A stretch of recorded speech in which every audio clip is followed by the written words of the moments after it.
मोहब्बत के मामले में औरत से बढ़कर बेवकूफ़, वफादार और ज़िद्दी कोई नहीं।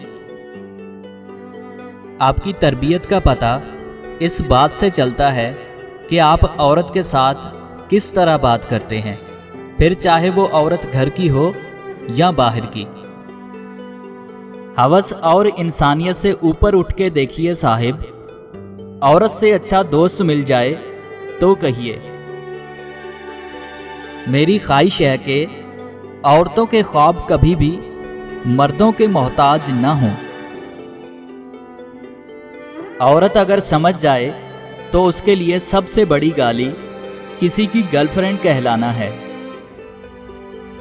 कुछ मर्द औरतों को अपनी मोहब्बत से ये सिखाते हैं, हर मर्द एक जैसा नहीं होता।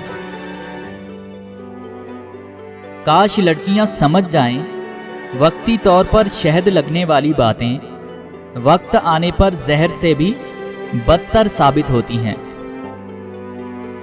एक हंसती हुई लड़की सुहाने मौसम में इस बात पे उदास हो जाती है क्योंकि बहार के मौसम में किसी ने उसके साथ चलने का वादा किया था। औरत की दो अदाएं ढीठ से ढीठ मर्द को भी अपना बना लेती हैं।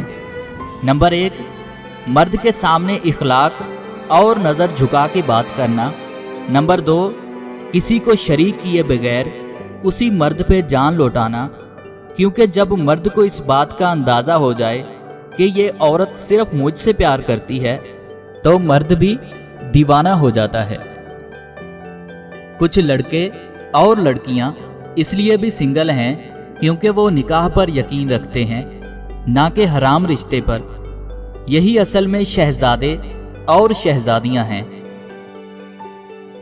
बारगाह रब्बुल इज़्ज़त में दुआ गो हूँ, अल्लाह पाक आपको अपनी रहमतों और बरकतों से माला माल करे, रिज़्क़ में खैर व बरकत अता फरमाए और हमेशा अपनी हिफ्ज़ व अमान में रखे। आमीन।